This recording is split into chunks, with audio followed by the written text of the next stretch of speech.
Okay, folks, welcome to Vo TV Prime Time Show. Karibuni, karibuni, karibuni, karibuni. I can actually see some people are already tuned in. Karibuni, karibuni. This is my chilled out session. Welcome to Rauka na Vo TV Breakfast Show. Welcome. I can see we have Impressives there waiting. Wado is here. Peter Rogers is here. Welcome. Naona kweli mmegojea show ya leo kabisa. Kwa hivyo msharauka pale ambapo mlipo, karibuni. As I usually love running these broadcasts kama nimerelax, kama niko chilled out. Ni mshalala mshaamka, sasa ndio mnakunywa machai, mnakula mabofuro huko. So Jen Kamau is here. Susan Wanjiko is here. Wadoidi is here. Welcome. Wadoidi, you know your assignment. If Jane Cheges clocks in, then we'll do the same thing. But it's a pleasure. Karibuni as we continue to grow. If you're new here, just make sure that you subscribe to the channel. Okay. Let me first of all know where you're watching from. Let me know where you're watching from as we continue. Let me know where are you watching from. On today's broadcast, there are a few things that I'm going to address, and there's a few things that we are going to look at together. Jana nilipokuwa namalizia show ya last night, nilipata ile breaking news kuhusu the one and only kesi ya SHEILA na SAKIM vile inaendelea. And I was able to give you something very exclusive. Remember here at Vo TV, Mombasa. Hebu tuangalie kwanza. Mombasa ako hapa. Nairobi. Tuende kazi Kasarani, this is the building. My boy watching this is Africa in the West Coast. Sandra, Saudi Arabia. Cipriano watching from Saudi Arabia. So everyone, welcome again to the Vo TV Primetime Show. So this, I'm going to cover different topics back and forth. Again, kuna vitu mingi sana ambazo nimekuwa nikikava kwa hii platform, and I'm very content with how things are going here. Farida, Naivasha, Saudi Arabia. I can see my sister Mengia from Lebanon. Florence, I see you. Milfred, Saudi Arabia. So welcome. Again, once you get here, do you know what the first thing you do? Once you clock in, the first thing you do, you like the broadcast. That's the first thing you do. You're just showing love. Show love to Vo TV. Give me some love. Show me some love, man. Come on now. Show me some love. Come on now. So once you get here, the first thing you do, you like the broadcast. If you're new here, just subscribe. And as usual, Saudi Arabia is here. Man, this is amazing. Saudi Arabia. People are spread out. It's great. To me, it's a beautiful thing. So like I was saying, at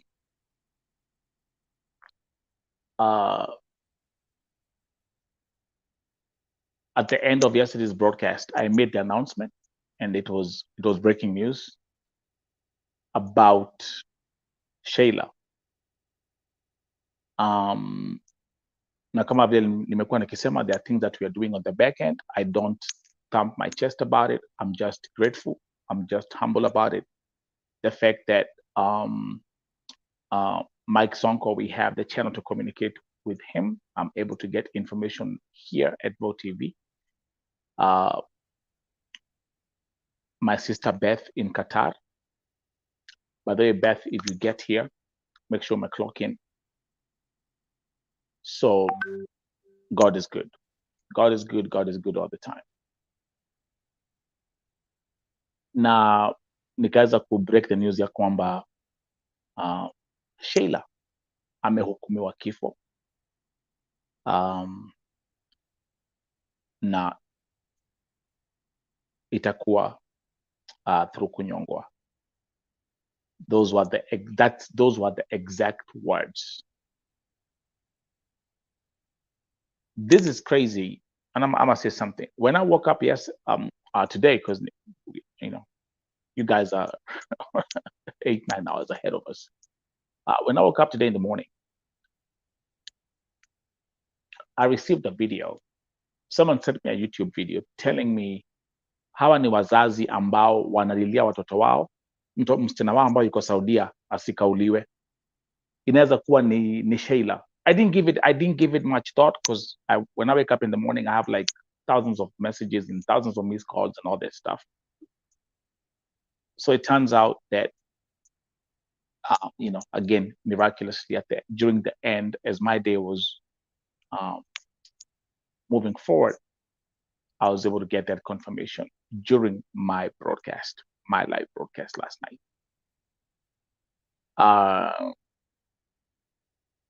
Oh, many people are watching from South Africa. That's great. Let them come in here. So let me start what I'm gonna do, because again, I have to let me give you some stuff you can work with. Let me give you some stuff you can work with. You guys can you can screen record this, create remix it, remix it, do whatever, but my sources are always direct. This is VoTV. Yeah, so Sadaf, come, hey.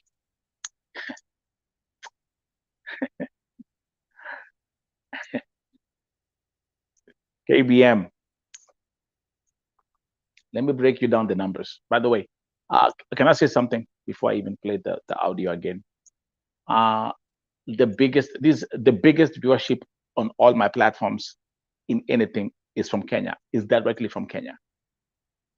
That's the biggest viewership, followed by Saudi Arabia, and then followed by USA.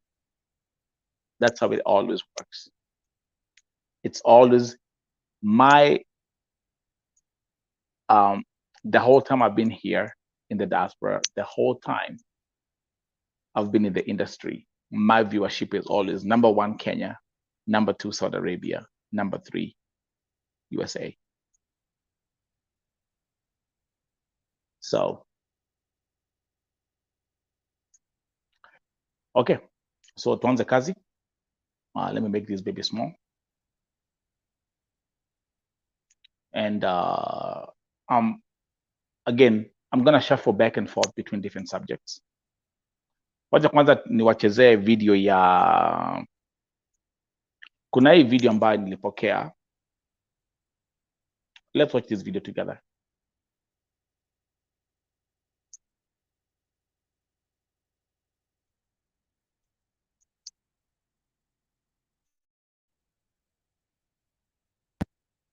Na ukienda Saudi Arabia, hakikisha umeenda na agent, registered agent. Unajua saa hizi kama akina kidogo kuja parliament, kuna komiti mpya imetengenezwa inaitwa the Diaspora Affairs and Immigrant Workers, yenye sasa itakuwa inashughulikia hizo mambo.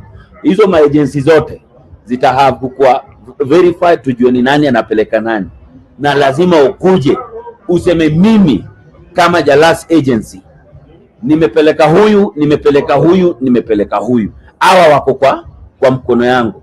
Unaelewa?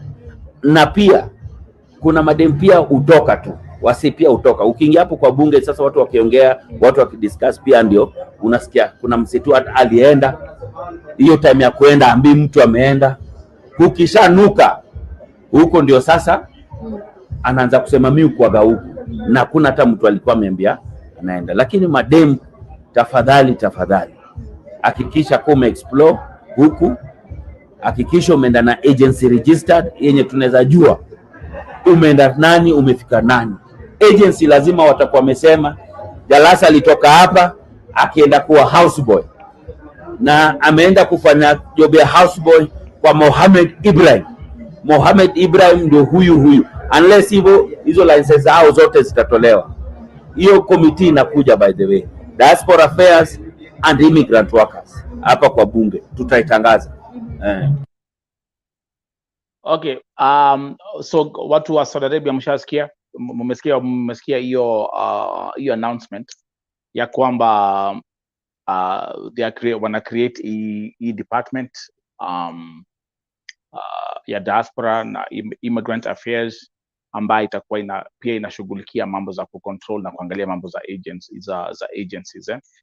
Actually and also it's pretty interesting that Eve Mungai, is it Eve Mungai, is that her name? It's pretty interesting that Eve Mungai is that her name, Eve Mungai?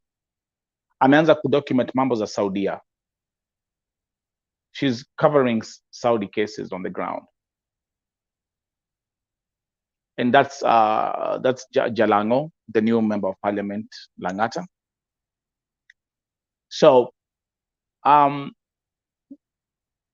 you know, Saudi Arabia has become a big topic in Kenya now. You know, everyone is jumping on it. Okay, Eve Mungai. Okay, so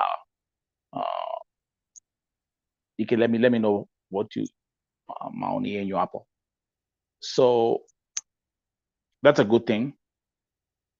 That's a good thing.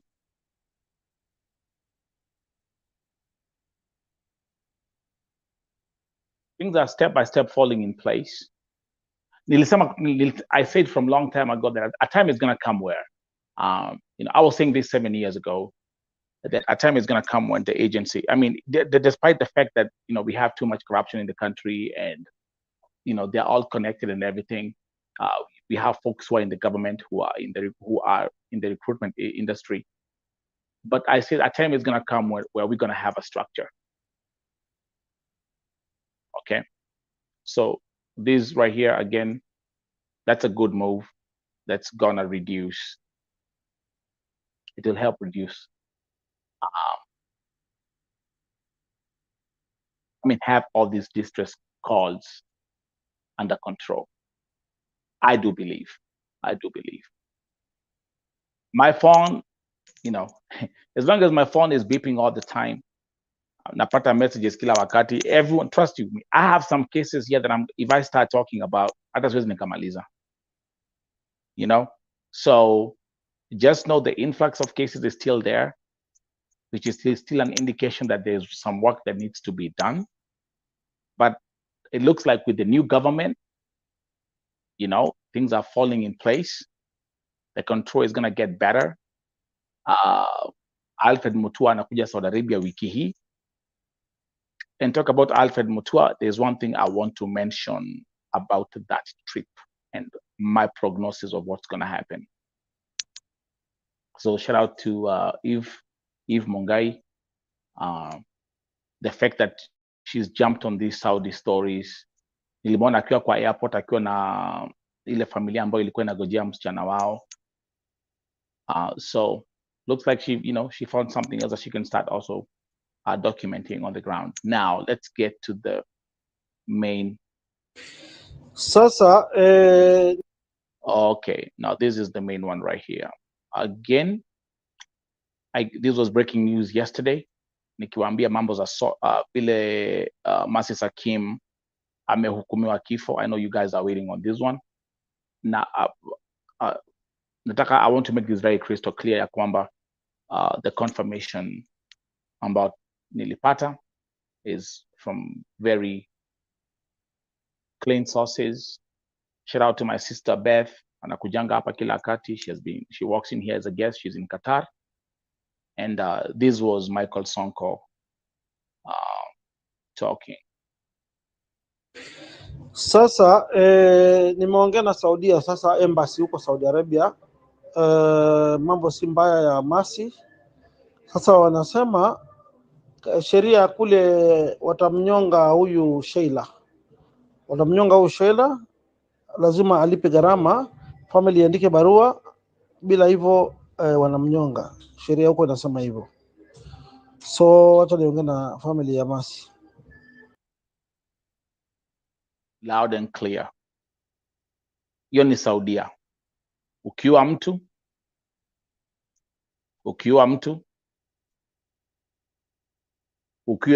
mtu Saudia, si unauliwa. Yeah. Sheila Aliyemuua ndiye ameua Masi SAKIM, si ndio? I don't have to go back to the whole story. But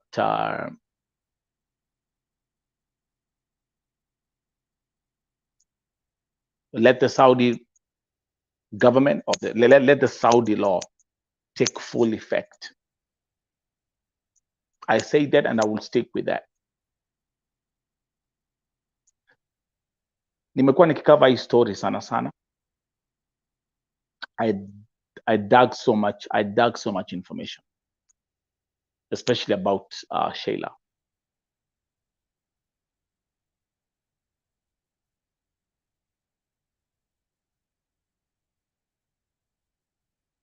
Mamake Masi SAKIM amekuja hapa kwa Vote TV. Tumeona mtoto wake Masi.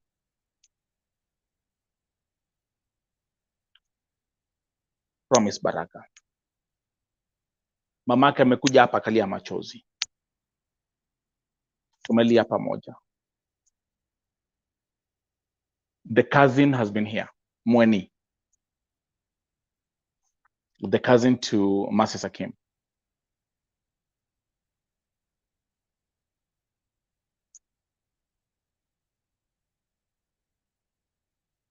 What I've uncovered about Sheila, which I've clearly documented here on Vote TV.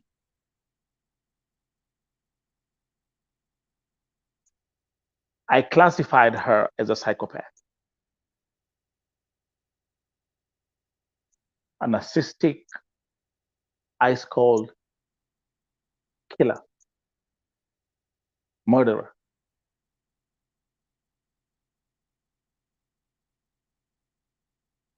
So if Sheila was in America, the first few hours, the first few minutes actually after killing Mercy, she would have been arrested.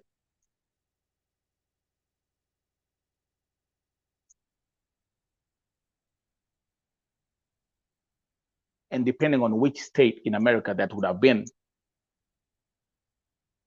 because it would have been like a plethora of our accusations. Murder, premeditated murder. She will be accused of attempted murder on Jamal. She would be accused of so many things. And depending on which state. So for example, let's say kama angekuwa Texas. Kama angekuwa Texas, then the prosecution will have gone for her to be convicted. Now I'm playing by the law. Okay. So the Texas state would have said, hey, this automatically let her get convicted.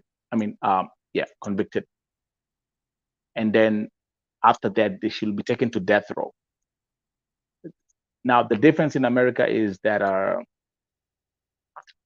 once murderers and killers are taken to death row, they're not executed immediately. Hata mtu anaweza kaa huko for 30 years, 40 years. We've seen people who, they put them in death row. Maybe they were even in their 20s or even late teenagers,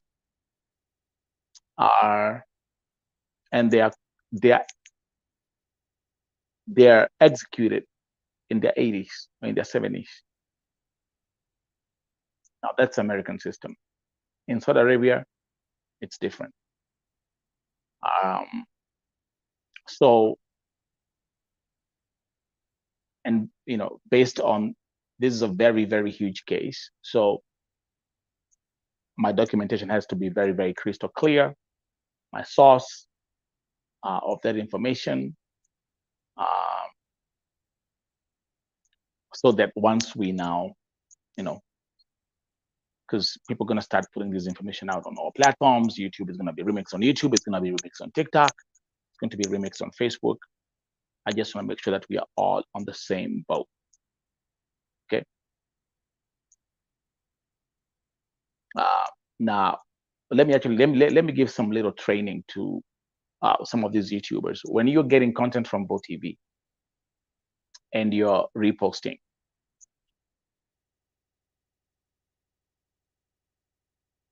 make sure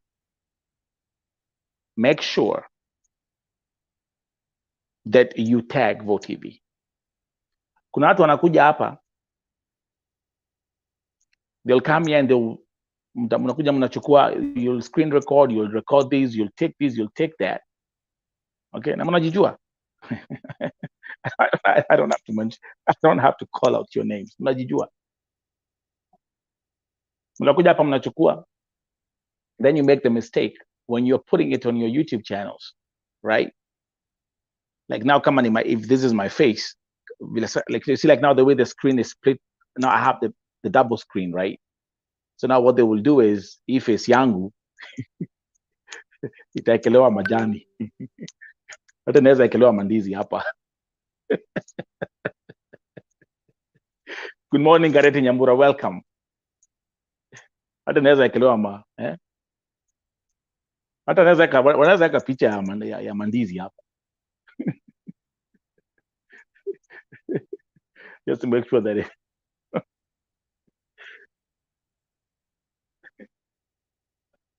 but again, I don't care about that, because people know my voice. Okay, so just hashtag VoTV. That's all. I mean, what am I going to start doing? Start chasing you for copyright infringement, and start talking to my lawyers and seeing how we can start drafting these defamation lawsuits, or I mean, not defamation, but these lawsuits for copyright infringement. Okay. What I bring here is original. All my guests are original. All the victims, I bring them here. If I bring diplomats here, that's what I do. So for you, because I want everyone to grow, just have the courtesy of saying, hey, hashtag VoTV, or the source of this audio, or the source of this information came from VoTV.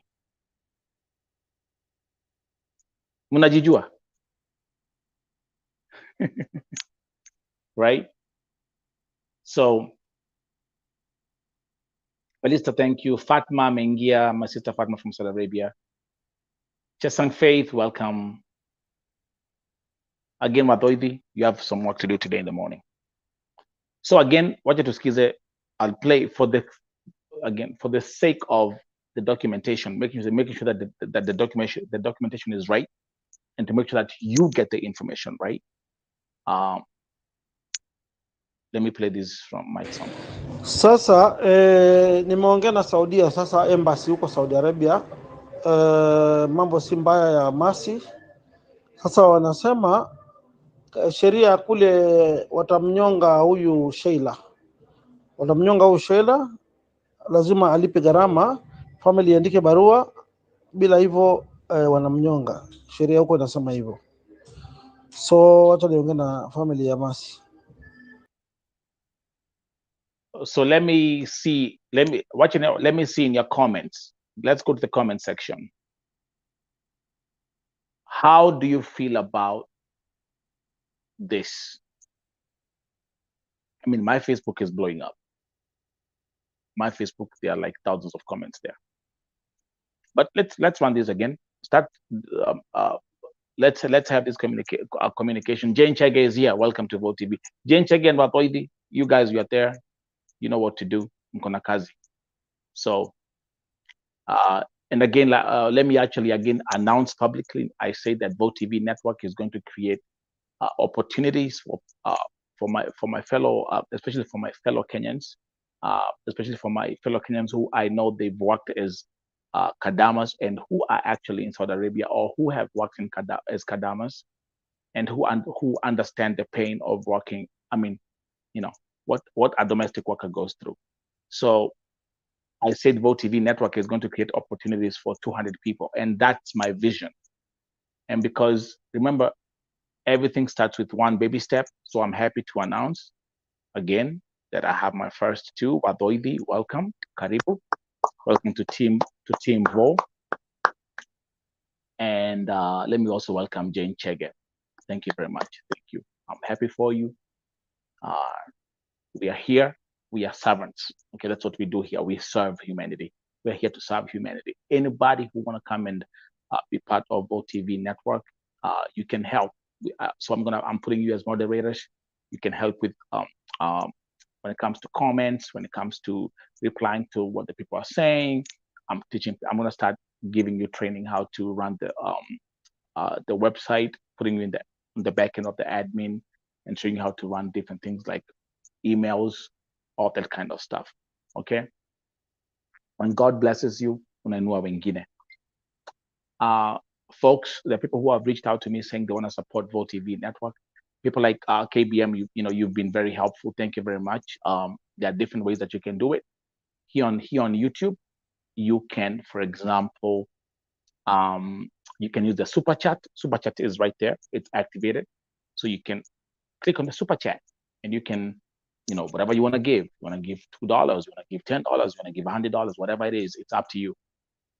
Everything is going to be here this is a broadcasting network. This is not a YouTube channel. Vote TV network. This is a broadcasting network. And I want this to be like that. So let's keep on uplifting each other. I mean, when God blesses you, unainua wengine.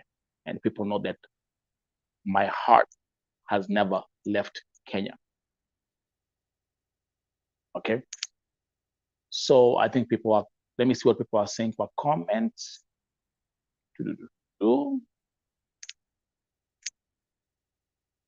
Sabi nasema Wakenya wasijaribu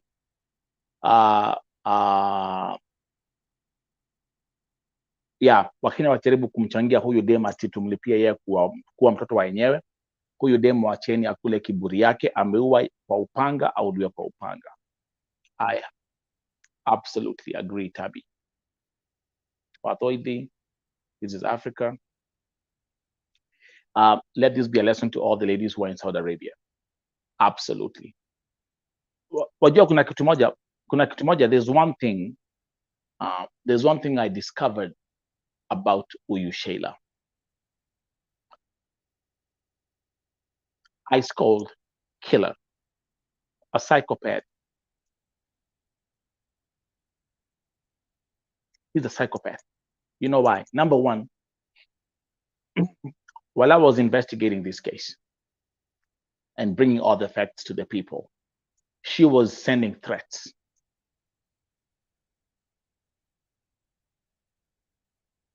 The witnesses who are talking about her character and who are giving me everything, she was sending threats, and they would call. SHEILA si moja. There are other SHEILAs in Saudi Arabia.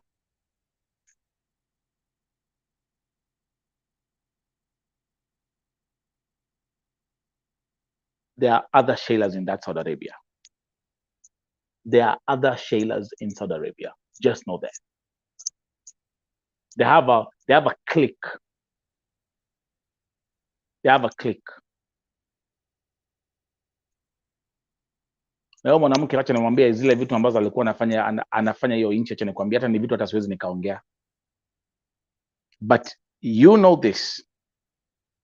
I have every piece of testimony.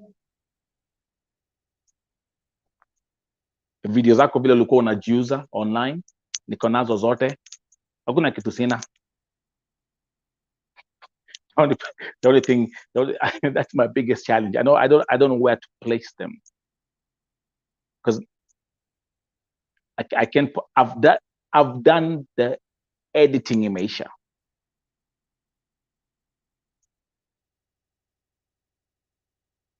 If I put them on YouTube, I'll put my YouTube account at risk. If I put them on Facebook, I'll put my Facebook account at risk.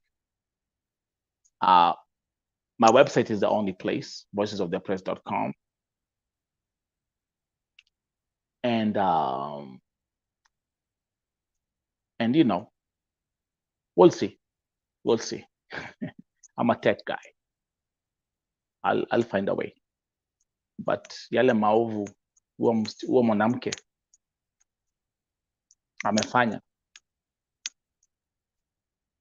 Me, all I can tell her is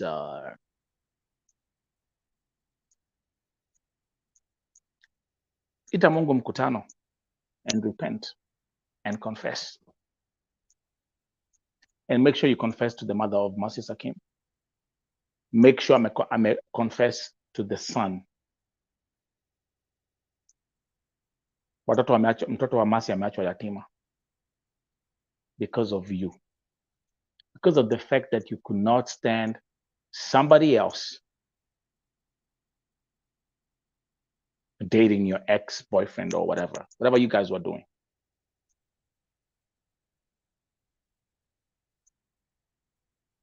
You couldn't stand it. And she was very, very accurate in the planning.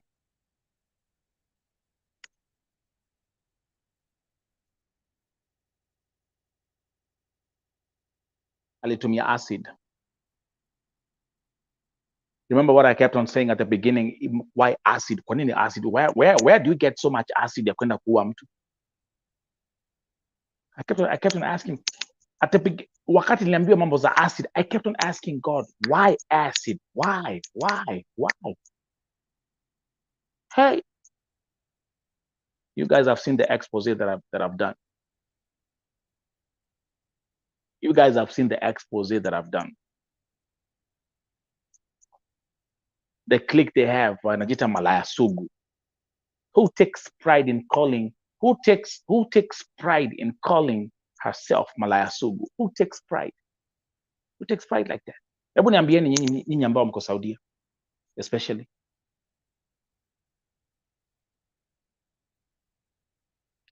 Someone is asking me, Gentrix, and I was thanks Nelson, always praying for you. Have you talked to any member of SHEILA, I think family member? Because akinyongwa itabidi mwili iende Kenya ama atazikwa huku. Let the will of God prevail.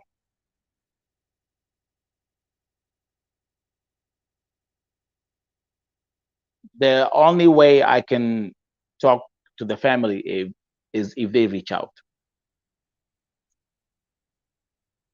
At the end of the day, I would like to know, you know, how she was akiwa Kenya. See, I have to look. If I look at something, I always look from all sides. I always look at all sides.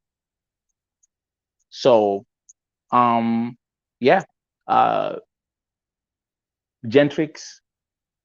If the family, I know maybe they have even reached out at sijaona messages. But if they reach out, if I come across a message from a member of the SHEILA family, nitaleta hapa. Let them help us understand who she is. See where I'm coming from? Mamake Mercy amekuja hapa Vo TV. She has spoken. We know. Mamake alituambia who Mercy is, who she was, the kind of person she was. Alituambia hapa. But let me be very crystal clear that I will have no empathy. Atakiuliwa. hata akinyongwa, there is no, I don't feel anything. She deserves it. She deserves it. She deserves it. Hiyo nitasema kinagaubaga.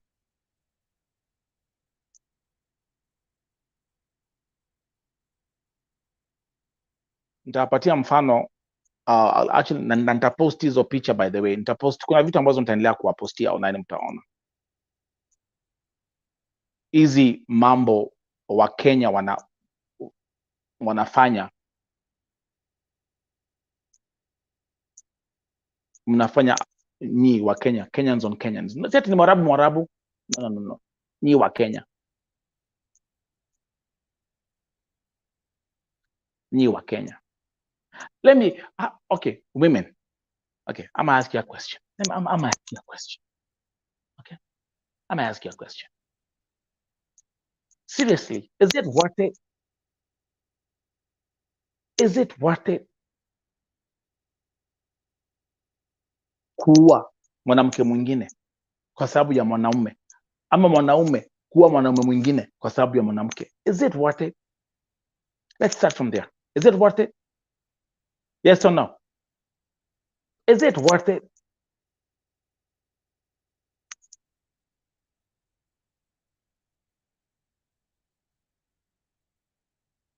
Is it worth it? That's the question. Let me see the answers. Felista, no, it's not. Not worth it. It's not worth it.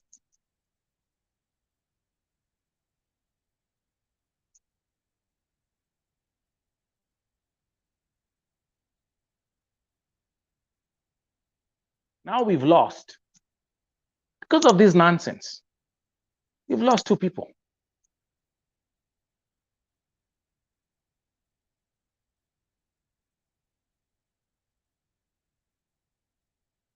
We're gonna lose 2 people. Mercy is dead.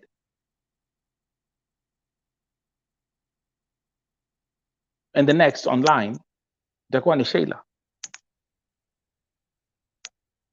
Because of what? Let's just be honest. Because of what?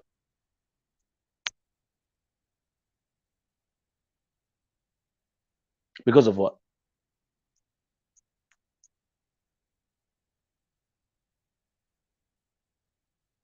Because of what? 4 kids now 4 kids are gonna be left as orphans. Because of what?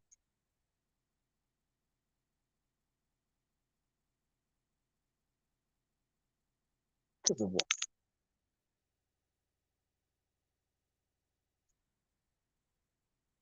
Because of what? Alafu nyinyi ambao sasa, okay, I understand. Nyinyi ambao mko Saudia, it's a different situation, because now Saudia, kadama kama uko kwa contract, uko zero grazing, with, you know, it's not like us out here, you know, you can go out there and do your thing, you know,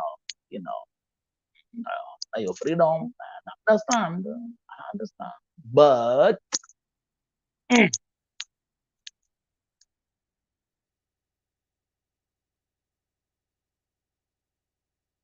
what is it worth it? Na kuna kitu nilisema, and I'll repeat this again. Nyi wanaume wa Saudia ambao mumewekwa na wanawake, listen, I know what's going on, and I'll tell you again. Kama umewekwa na mwanamke kwa sababu Ken boys are making more money than you are making, okay, kwa sababu these guys, you know, Saudi Arabia, demeweta ngofia siakwa. Skiza, this is what happens. These men are making less money than the women. Because now, let's say the guy is working as a truck driver, you're getting paid 1,500 riyals, but you have to pay for your rent, you have to pay for your whatever. So the expenses are cut down, so they basically are left with nothing. On the other hand, you have the Kemboys who are not working under contract, and they happen to make more money. Mnatengeneza pesa mzuri kabisa kushinda ama jamaa. Sasa nyinyi wanawake ndio mumeweka wanaume. Okay, sasa tunaelewa pale demand ya wanaume iko very high. Okay? Iko very high. Demand ya wanaume Saudia ni very high. Tuko wale.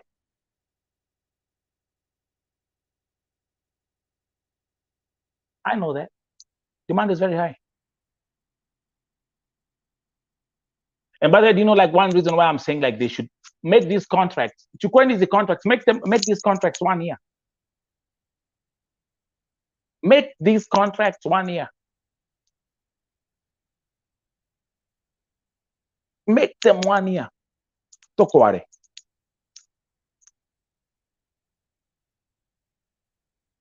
Hii dry spell itamaliza watu huko.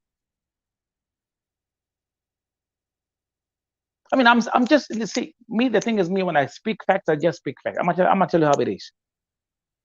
Make these contracts 1 year. Hata mimi nikaulizwa, make these contracts 6 months. Make them 2 years, make them 6 months. If I was the man in charge, I will put these contracts and make them 6 months. You go, unafanya kazi 6 months, unarudi nyumbani. If you want to extend or whatever, you can extend. It's up to you. Have 2 weeks, 3 weeks, 4 weeks break. Go back home, see your family, see your husbands. Enda ufanye vile what you want to do. Okay, then you come back and keep on working.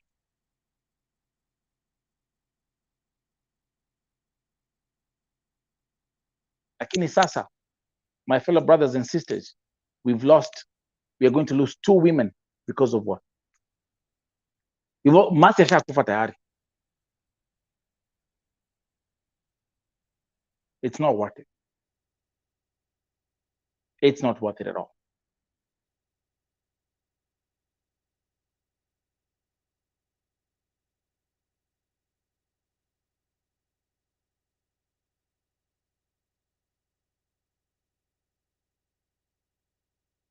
Another big problem tuko nayo.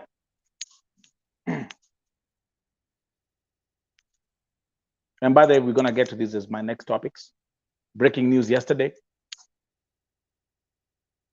But let me come here first. Julia Jerob, thank you.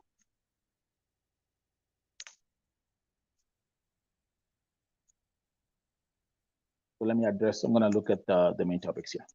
Let's start here. Yeah. Make this contract 6 months. Okay, wacha niulize swali hapa. How many people agree that the contract should be set at 6 months?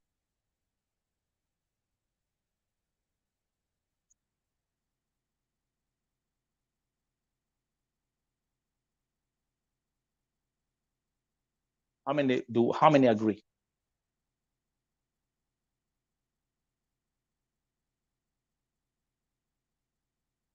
Make it 6 months to 1 year. Don't make it 2 years.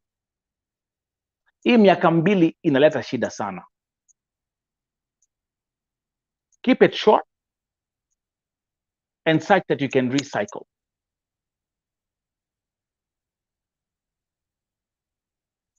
Thank you, Julia.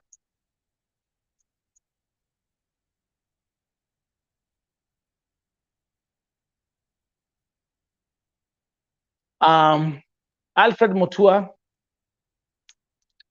anakuja Saudia.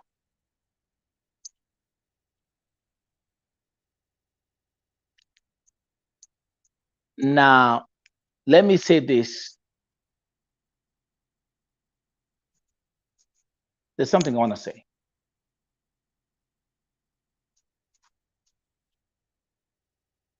And I want to give you guys a warning before tuanze kurukaruka huko. Is it good that he's going? Yes. But let me show you something. Let me show you something. See, you cannot solve a problem by having, issue there Saudi imekuwa for the longest time, right? Hatuwezi solve hii problem tukiwa na the same players involved. we have to get rid of some players who have been here for years. Do you agree? Do you agree?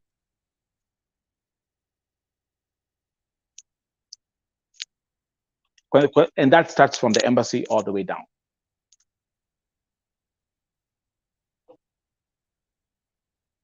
Okay.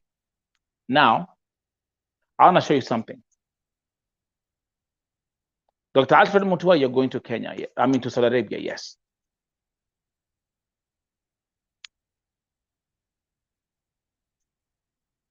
There is something I saw. There's something I saw a red flag.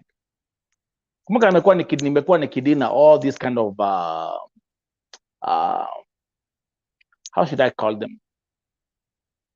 Should I call them human traffickers, or should I call them bonocos, or what should I call them? You know, those who have tried to fight me all along the way. So before alikuwa na meeting na agents in his office, and there's something I want to show you. I saw a red flag. I saw a red flag somewhere. Let me show you guys.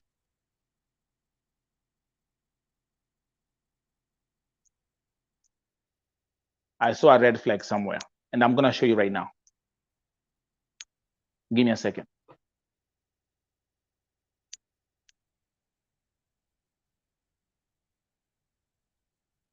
If we want to have change,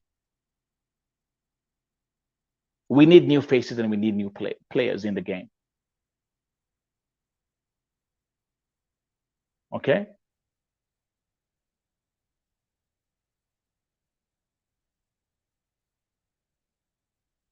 Give me 1 second.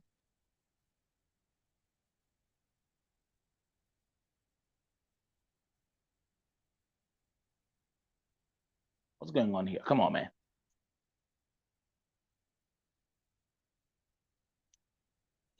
Okay. The first thing I said, if you guys remember, let me stop this first. The first thing I said, if you remember, kama nakumbuka, nilisema Dr. Mutua, before we went to Saudi, meet with the families of the victims.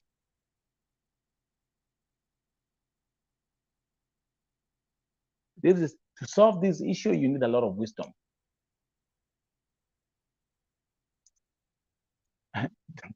Dr. Mutua, you're new in the game.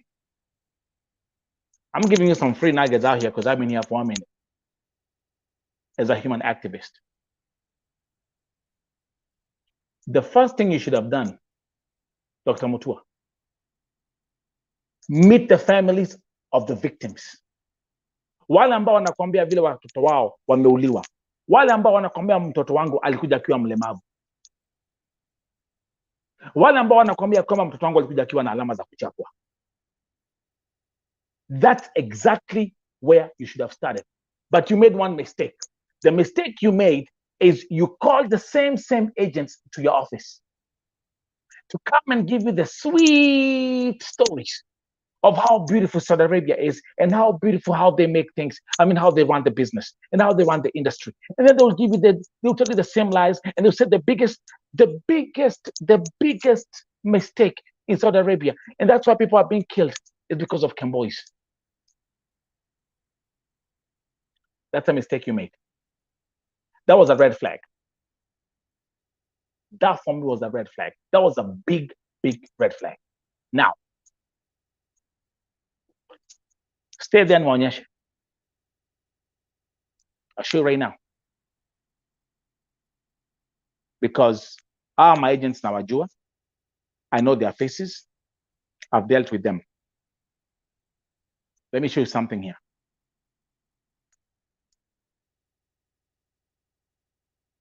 Let me show you something here. Right now.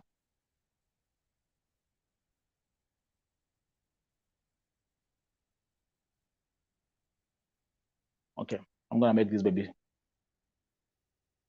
Perfect. I make this thing right here small. And I want to show it. So this was his tweet. I have today held a meeting with representatives of employment agents who recruit Kenyans for jobs in Saudi Arabia and other regions.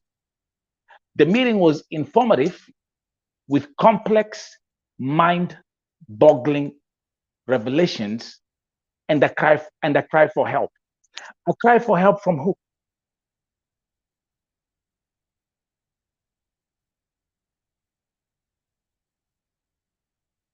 A cry for help from who?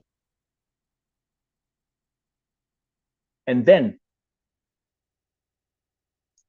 he posted these two pictures. And when I look at these pictures, wacha niwaambie, blood pressure yangu ilichapa 565. Nitawaambia kwa nini. I make this baby big.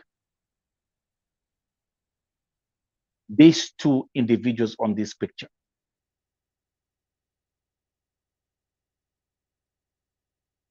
I know them very, very well.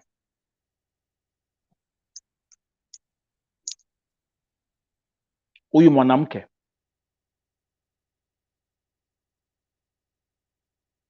anaitwa Josephine Morioki. Who knows this face?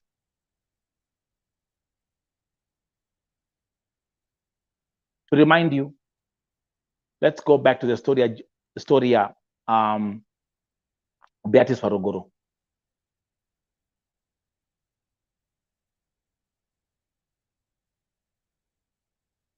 These are the ASMAC people. Undi alifanya ile vita. Huyu mwanamke tried to fight me not to get to the justice of Beatrice Farogoro. I will never forgive you. And God has requested us to forgive each other.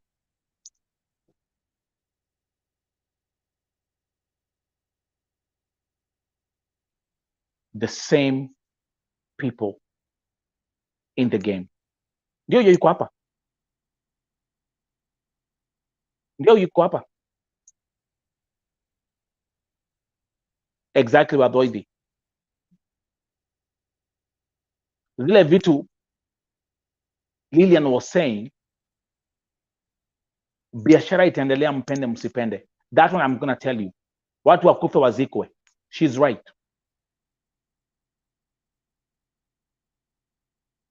These two are members of ASMAC. Huyu jamaa unamwonanga, huyu jamaa unamwona hapa.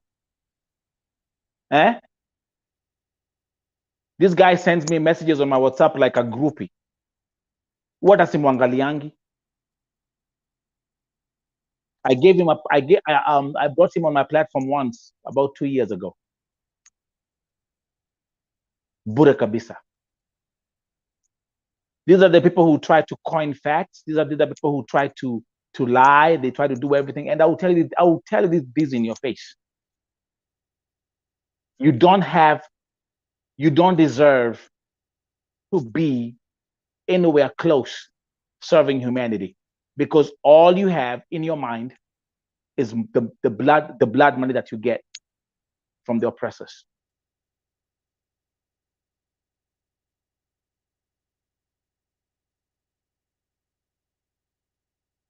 You get my point?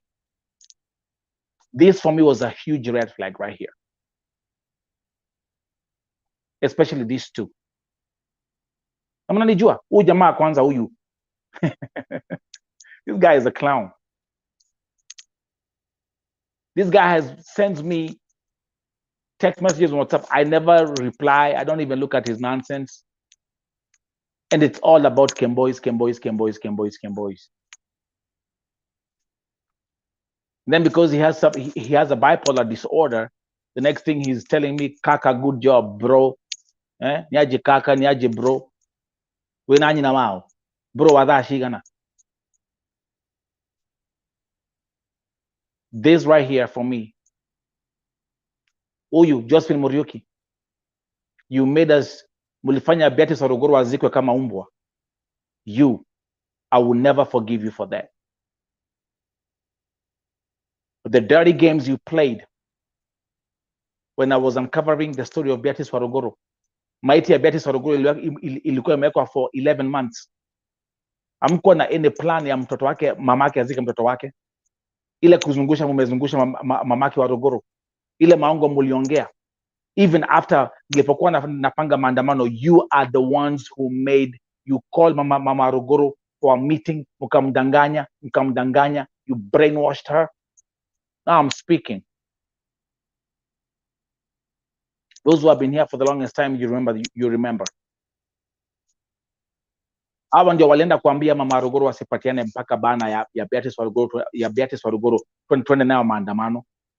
These ones here, her, hawa kina huyu Burukenge hapa, another one is called Njoroge, ule ambao mlimwona hapa juzi akisema ati the Arabs, they have their own women.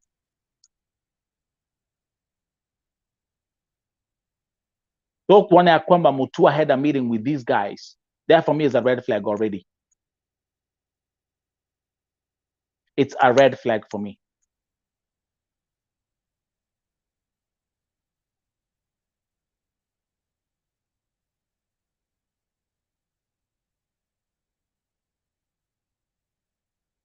For you to be able to solve this problem,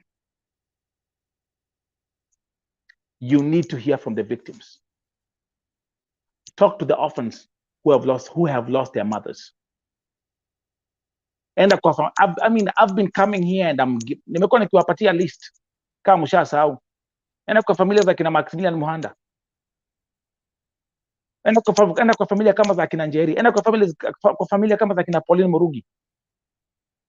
Go to all these, call these families for a meeting.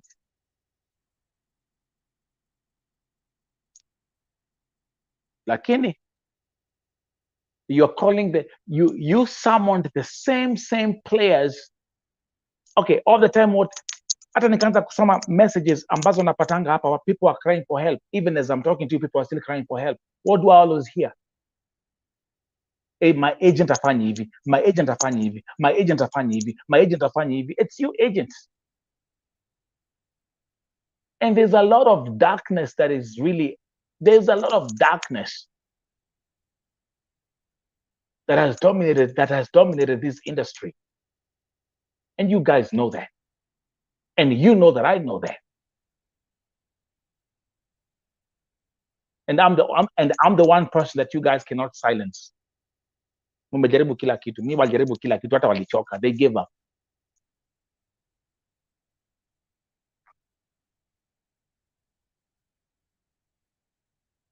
You have tried everything to fight Nelson Mike Madama Muriuki, and you have failed miserably. And you will never. And I took every stone that was casted upon me, all your lies, the way you coined all the lies, all the pseudo accounts, all the cooked stories, all the everything you've tried. I'm cut from a different cloth.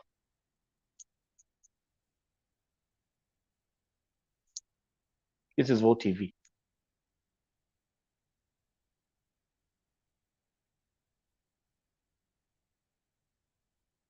Na kama hawa ndio Mutua amesikiza hawa, I know the kind of lies they've coined to him already.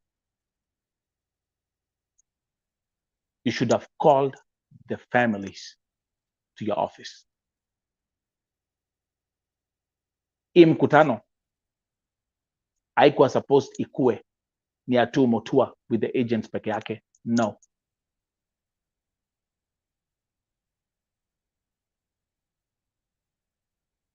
Do you agree? Wale ambao wana watch broadcast ya leo asubuhi. And by the way, again, welcome to the Raukana Vote TV Breakfast Show. I'm your host, Nelson Mike Madama Muriuki. Like this broadcast, hit the like button, share, and if you're new here, subscribe. Nafatiti. Kama ndio Mutua alipatia nini? alisikiza alafu afike Saudia apate amepangiwa kila kitu kwa embassy, alafu upate huko kuna people like akina Alamin umepangiwa kila kitu, uitiwe sunflower girls hapo. You'll make the same mistake that akina Sanko made with some MPs who flew there last year.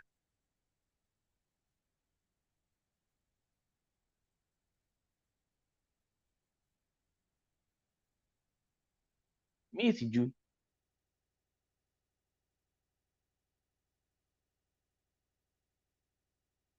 I wake up every day and I'm hopeful. I'm hopeful that something is gonna change. And then I see these people making the same mistake over and over again. Get human activists involved. Get me involved. Mulikuwa hapa nikiongea na nini? Niki-interview ofisi ya nani? Ya Grace Muduma. I had 6 people in the office. I was doing an interview with 6 people in the office and they could not answer my questions. They were running around like crazy people. Mko hapa. You guys, you are here.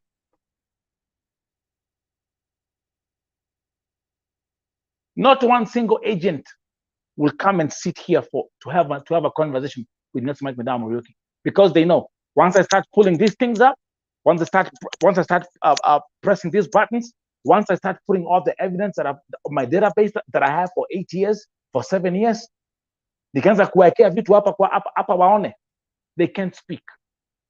None of you can face Nelson Mike Madam Muriuki on a conversation about the oppression of Kadamas in Saudi Arabia. You cannot. Hamwezi na hamwezani. And you know why? It's a very simple thing. Because I know the truth. I know too much. I know too much.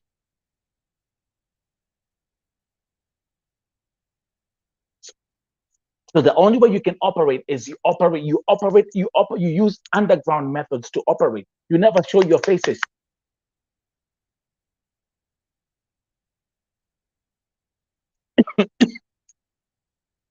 You never show your faces.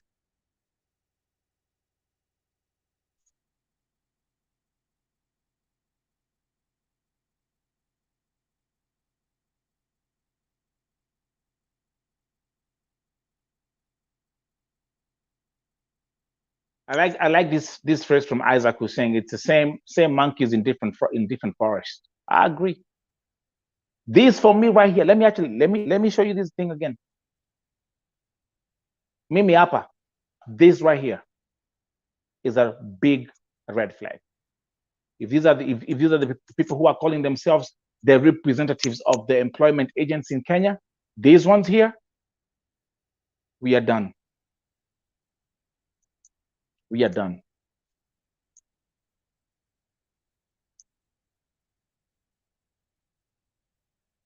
Na Josephine Muriuki.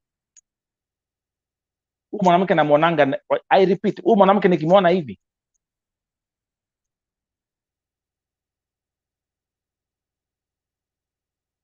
and I remember yale ambayo nilipitia juu ya Beatrice Waruguru, na ni mwanamke.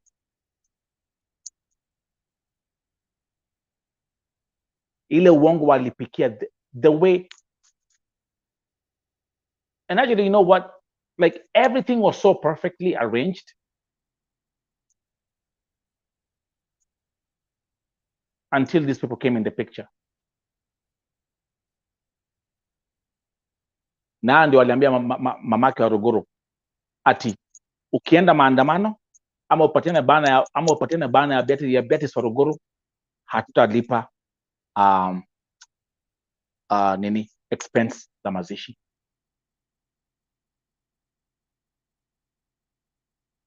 I was about to talk about that about Oivi.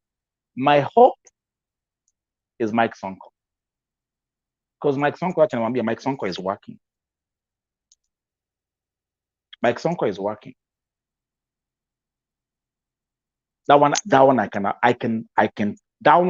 I can put my stamp on it. Mike Sonko is working.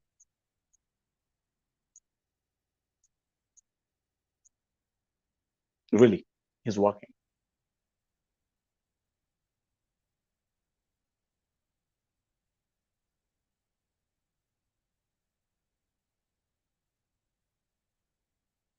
Complaints za Kadama Saudia hazishi. And by the way, let me actually give another breaking update. I'm releasing a full report anytime from now of how Moduma international agencies lied about the Anita story. It's coming. Na Grace nego kwadekira. Na gwere.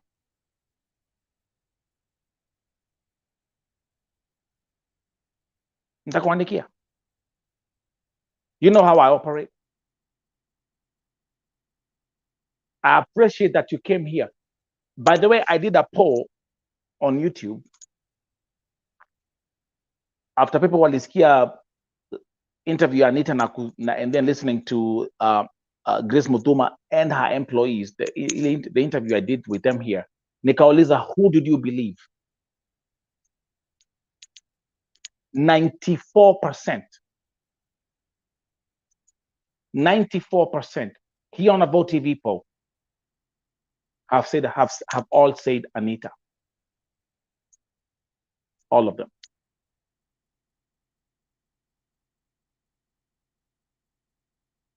I will be releasing my findings from very reliable sources.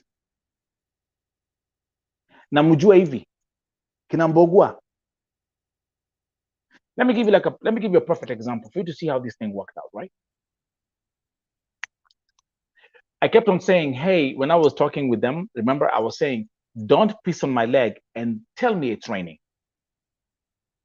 Wanikojolea mguu lakini wananiambia kuna ati ni mvua. I said that a couple of times during that interview, right? See, I'm not stupid. When you're dealing with some situations, like I said, there's knowledge and there's wisdom. I'm blessed with both. Let me give an example. Remember the lady who came on camera? Akasema she's from the HR and her name is Nyambura. You guys remember that? Nakumbuka? Yes or no? Now we're talking.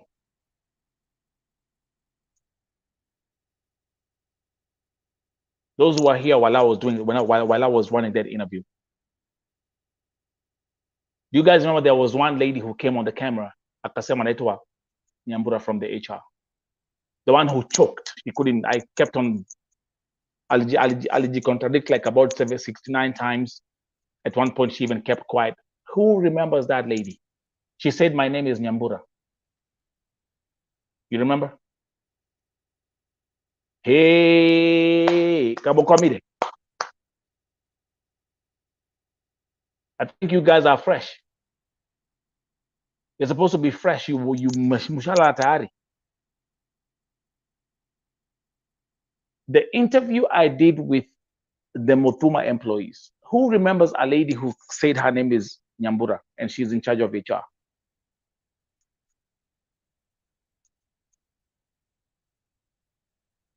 You want me to start? Okay.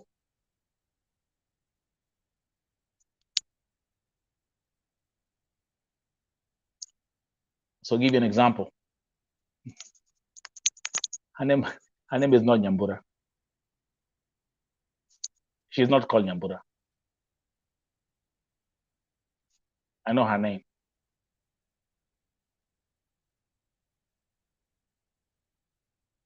Her name is not Nyambura. I know her name.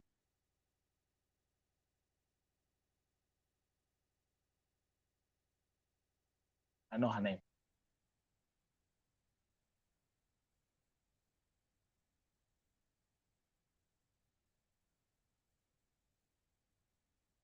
The whole DCI thing.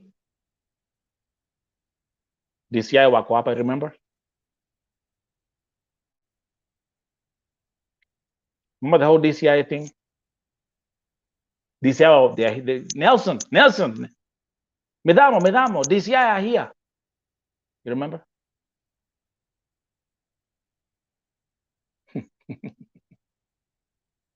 Did you see me chuckle?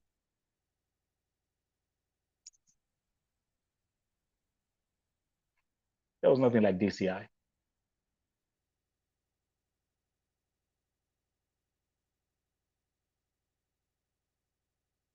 You guys were so stupid using your office employees that I've identified on camera with their names.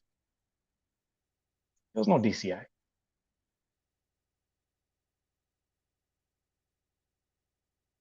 So I'm doing a full report how everything was faked.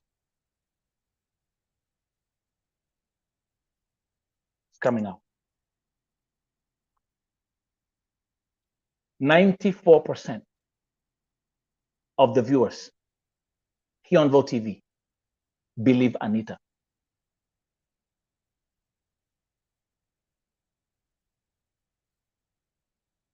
4% are not sure.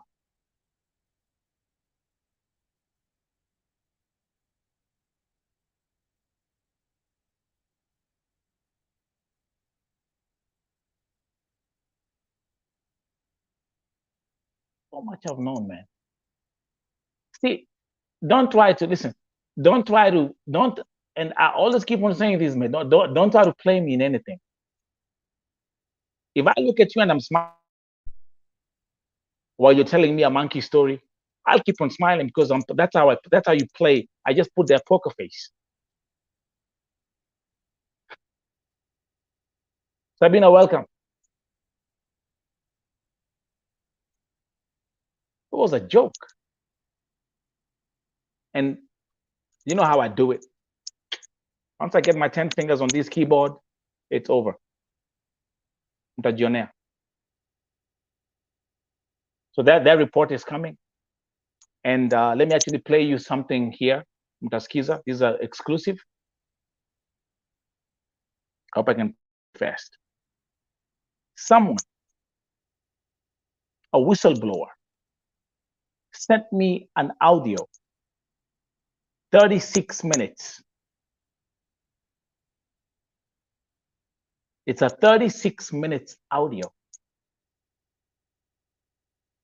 And she explains everything in detail. The process ya kupokewa na ofisi. Hiyo inaitwa al something.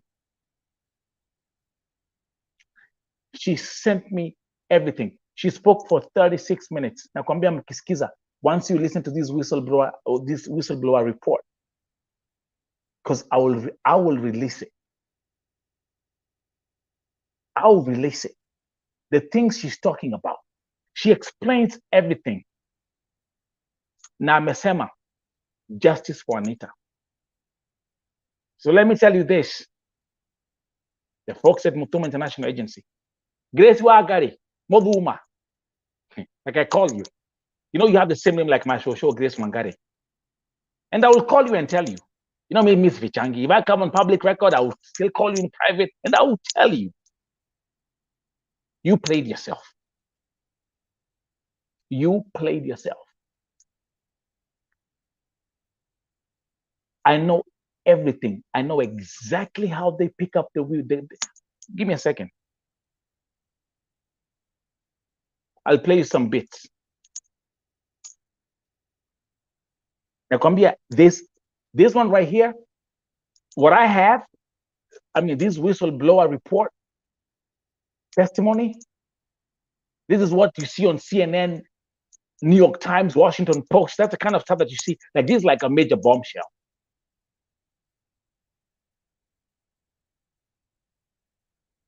Hakuna kitu sijui, my dear. And I will make this thing public.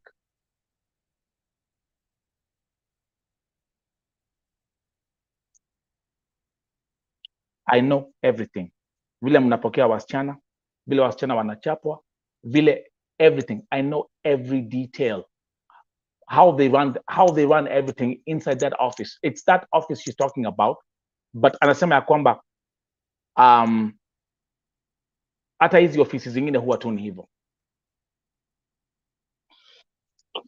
This one here. Na hope serikali itasaidia Anita kupata justice. Anita namjua. Let me give you just 5 minutes. Workmate. Let's listen. 5 minutes. Kuongea kidogo kuhusu wakati unapofika kwa ofisi za Saudi Arabia. So mimi nilikuja kwa hiyo ofisi ya Al-Mutahida. Tumetoka Kenya. Wakati tulifika airport, driver alikuwa ametumwa na akakuja akachukua kitu cha kwanza. Driver alichukua passport zetu. Na hiyo nitaelewa kuzuno, si mtu mmoja alikuwa amekuja kuchukua. And then naweza sema sasa hiyo passport ikichukuliwa lazima utatengenezewa ikama na utengenezewe ATM. Hiyo ni kitu naelewa. Then baadaye after client amekuja na kuchukua, unapewa passport yako. Hiyo ni kitu iko. So driver ametuchukua akatupeleka accommodations. Tukampata supervisor akatukaribisha vizuri sana. So naona ile welcome to Saudi Arabia nini mambo machache mnaongea hapo. But kuna kitu supervisor anatamka. Mjue kwa ground mambo ni different. Sasa sisi tukiwa majadid.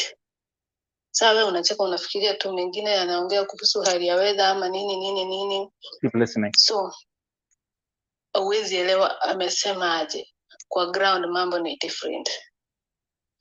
Mnaenda mnapumzika.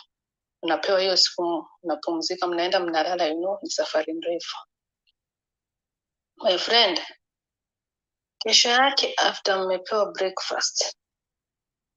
So sorry to say this, wakati mmefika ni apartment, hizo accommodations ni apartment. Ziko na hiyo nyumba sasa iko na ni 2 bedroom, iko na sitting. Sasa mnapewa nyumba vile mmekuja tu hivi, mnapewa hiyo nyumba yenu na supervisor anawafungia ndani, anabaki na ufunguo. So hakuna kutoka nje, ni mnakaa huko ndani. Asubuhi yake anakuja anafungua, anawapea breakfast. Mnachukua mnarudi kwa nyumba, anafunga mlango, hakuna kutoka nje. Kidogo tu hivi ndio huyo amekuja. Amekuja na ile karatasi ya zibara, ile black, ile karatasi ya kuweka takataka ile kubwa ya black. Na wito wote nawaambia simu zenu, leteni simu mnampea. Mnabaki bila communication. So mtakaa hapo either maybe 2 weeks. Na vile kwanza naweza sitaka kusema mimi vile tulienda. Tulikaa hapo 2 weeks. Kuna sabuni na maji hata inaenda inapotea. Hakuna dawa ya meno, my friend, tulikuwa tunanuka. Ile sabuni pengine ulikuwa umebeba kidogo unatumia na wenzako, inaisha, mnabaki hivyo mnaoga maji tu. Nauliza hakuna sabuni, hakuna nini, mnaletewa, zikikuja tutawapea. So guys, hicho ni kionjo. I've only played 3 minutes and 41 seconds. This thing is 36 minutes.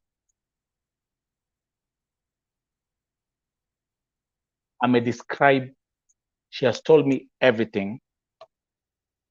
How this office, officia Anita, how they operate inside. She has described everything. She has described every supervisor, everybody.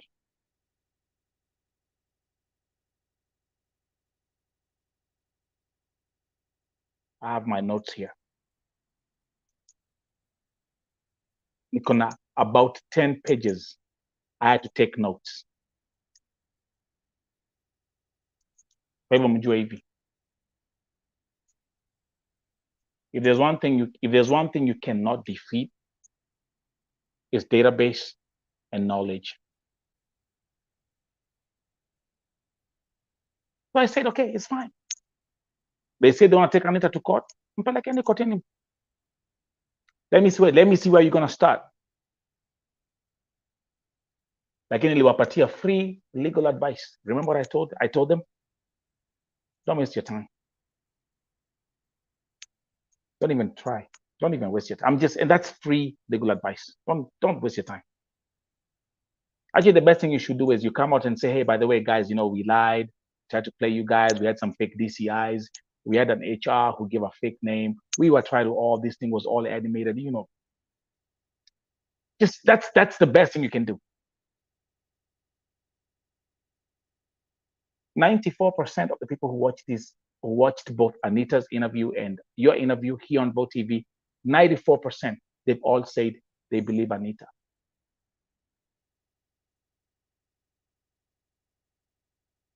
And the good thing is everything is on public record. And there's once you hear what the whistleblower is talking about, akisema mambo za hizi masimu, nasikia vile hizi masimu zinafichwa na hizi masimu zinachukuliwa. Man, there's some stuff amesema hata siko nafikiria ati hivyo ndivyo vitu huwa mnapitia kwa ofisi.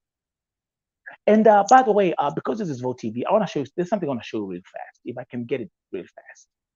There's something I want to show you. Oh, yes. Oh, yes. Hope I can get it real fast. I hope I can get it real fast.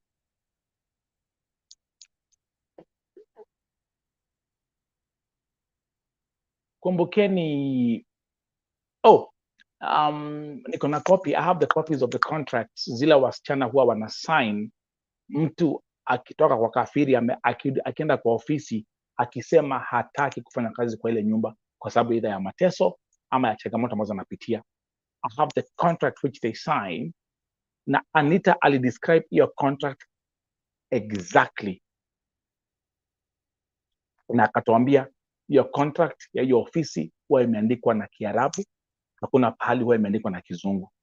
Kwa hivyo kama huelewi Kizungu, Kiarabu, then you won't know what you're signing. Correct? Man, too much. So I have that contract as well. It's 2 pages.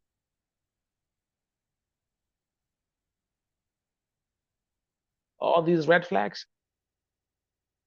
All these red flags. Well, like we say in Kikuyu,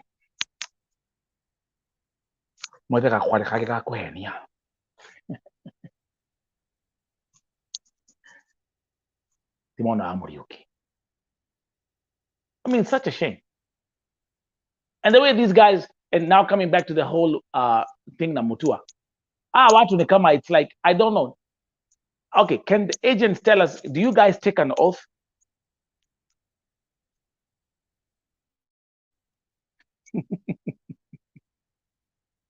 Do you guys take an oath? Is there like an oath you take?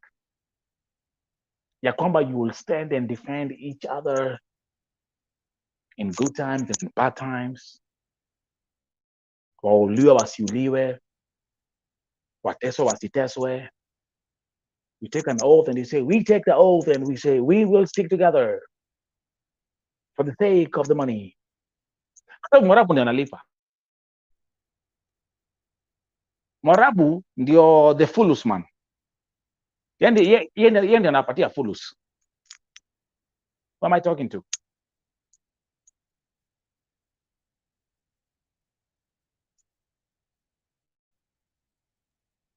No, Wadoidi.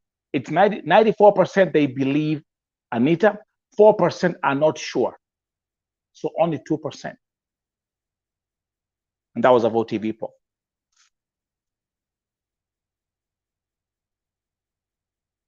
That's a Vote TV poll.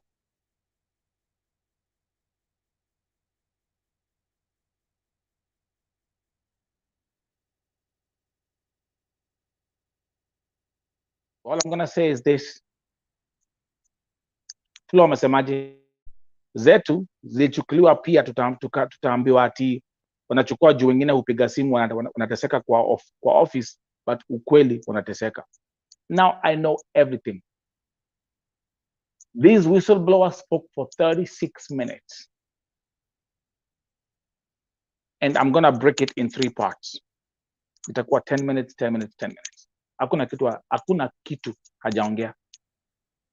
Na ameongea hivyo kudefend Anita. In fact, hata kuna part, there's one part especially, there's a very interesting part akile vile Anita alipatiwa punishment. Very interesting. It's a very interesting thing, man. Ye ure. To wekate. Tafanya nini? Biashara itaendelea. Mwarabu ana pump millions to the Kenyan government. It's a cash cow. And ndio sababu it doesn't matter. Okay, let me give you an example. You know, there was one time I thought, kwa sababu hii kesi pia ilikuwa, it was so big, it was so famous. Story ya Dana Chepkemoi. Okay, you guys, mnakumbuka your story. That story was so big, right? And I also did a very good documentation right here on Bo TV.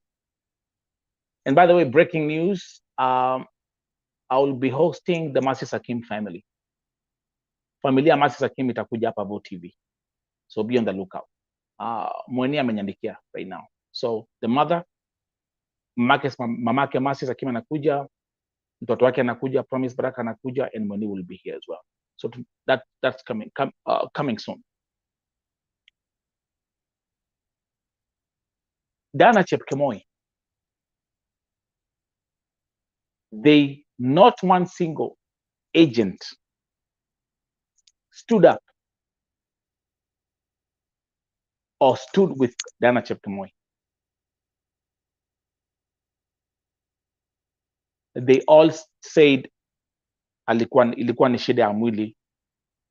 I think like she was sick or something, how they cooked it. They never, ever, ever, ever stand with the victim. Ila wakati makosa ni ya either msichana. Even when I had Grace Wangari here, okay, nilimuuliza kinagaubaga, Grace, wasichana wanachapa kwa ofisi? No. Not my business partners. It's on public record. You say that. Ulisema hivyo. Ulisema huwa wachapwi. It's Kenyans who fight each other. That's what you say. It's on public record. That's why I put a disclaimer on everything that I say, because everything that I do, it's on public record. And you actually said you are 180% sure. But the testimonies are too much against you. The testimonies are too many. You can't tell us that all these people are lying.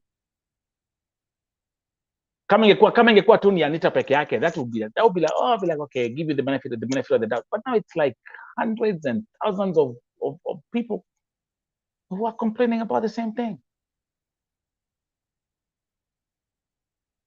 Even begging you and saying, you know what? Ambia ofisi acha kutuchapa. Ambia Arabu acha kutufanya hivyo wanatufanya. But because these Morabu are the ones who are putting money in your bank account. This is your cash cow. If you eliminate the cow, you ain't got no milk.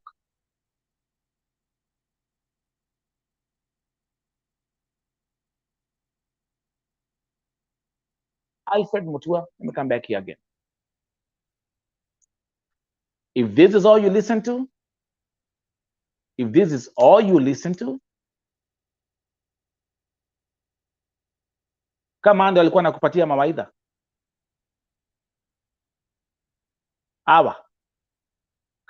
kama hawa ndio umesikiza, nothing is gonna change. That's a promise. That's a promise. because for them, it's all about the money. For them, it's all about the currency. Let's look at something. Remember, I hosted, man, nimekuwa na so many guests hapa, but there's something, let me show you something here real fast. Let's come back to this here. Unakumbuka Waithira? I hosted, nilimhost hapa na yule msichana huwa anamwangalia, and I even hosted, and the daughter was here. Elizabeth Waithira ni yule, the one who has ni mlemavu. She's operated kila kwa kichwa. She had 3 operations and all that stuff. Let me play. Let me thank you. By the way, thank you KBM, because you sent me that. I had done an interview with the family directly, but I never saw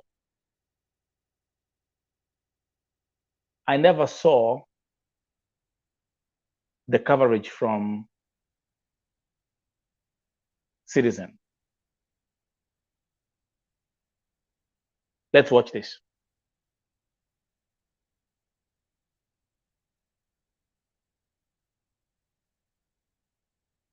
Okay, no, wrong one. My bad. Wrong one. KBM is still sending me more videos, but yeah, this one right here. Okay, let's watch this one here.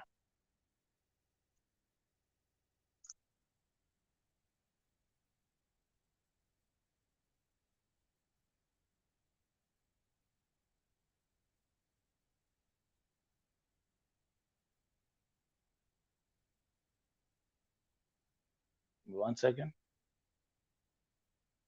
I want this to stay in the picture. The HSF4.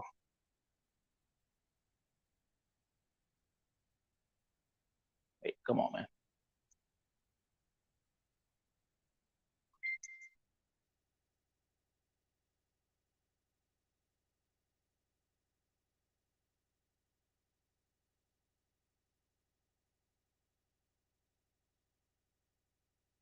KBM, did you remove the link? I want you to just let me give an example about my life. Give me a second. I don't even know this person.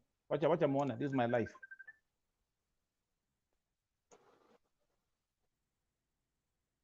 Detectives from the Directorate of Criminal Investigations, the DCI, have rescued 18 victims of... Hello? Hello?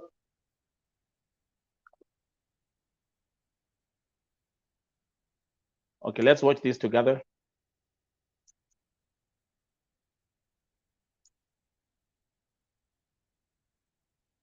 of human trafficking from a house in Athi River, Machakos County, and arrested 3 prime suspects behind the trafficking of victims destined for Gulf nations. However, more families of migrant workers continue to implore the government to assist in bringing back their loved ones, who they say are being mistreated in the Gulf nations. As our Aliyemuua reports, celebrations rocked the home of Diana Chipkemoi in Kericho a day after she returned from Saudi Arabia following her troublesome stay there. Rampant cases of mistreatment of migrant workers in Gulf nations and the horror tales of Kenyans working in Saudi Arabia continue to raise concern among victims and their families. At the home of 44-year-old migrant worker Elizabeth Waithira Mwangi in Heshima, Nakuru, her family is asking the government to assist them in bringing their kin back to the country. The family says Waithira left the country in 2014 to fend for her family of 2, but her 8-year stay as a migrant worker has had her hospitalized over the last 5 months. Mahali alienda akifikiria naenda kwa mazuri, tena akatumbukia ile mbaya zaidi. Sasa huko ni kuteswa, ni nini, hawapei pesa, anachapo mpaka anavunjwa mkono. Dakika ya mwisho sasa, baada ya hiyo miaka yote, nilirudi kusikia amelazwa kwa wodi. Hii mwaka mwezi wa 4 tarehe 19. Picha zake kwa sababu ya kuwa paralyzed, kuongea ni stress. Mkono mmoja iko hivi. na hospitali mzima ako peke yake. She was Sasa here. yeye mwenyewe anasema si mkuje tu munikujie. Sasa si tunashindwa Kenya, serikali yetu sisi tujashindwa kwenda kumchukua, lakini how do we go? How do we do it? As Waithera's family seeks to reconnect with their Okay, so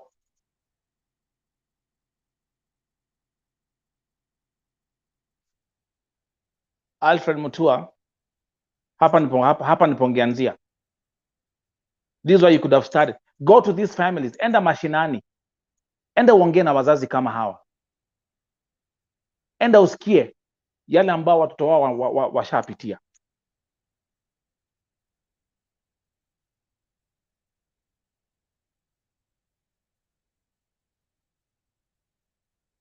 I've hosted gazillions of families here on this platform.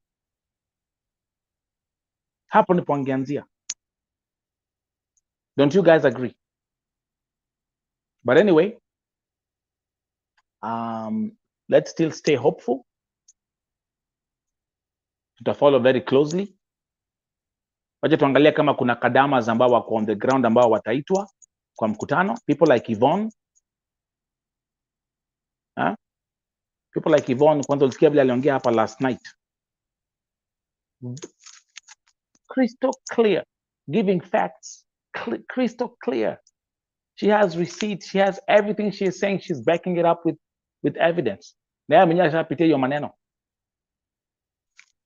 Well, let's see how that goes. Folks, that was Rauka na Vote TV breakfast show. I'm your host, Nelson Mike Muriuki. Nye mushalala, mushaamka, unakula mandazi na ngwashe. It's time for me to call it a day. Thank you very much. Remember, Vote TV prime time shows are live streaming 24 hours. We have a couple of new premieres on the website. We have a couple of premieres on my Facebook platforms, on Twitter, and of course on my YouTube channels. Keep an eye, see what's coming up, see what's there for you, and I'll see you next time. Have a good day. Mashallah.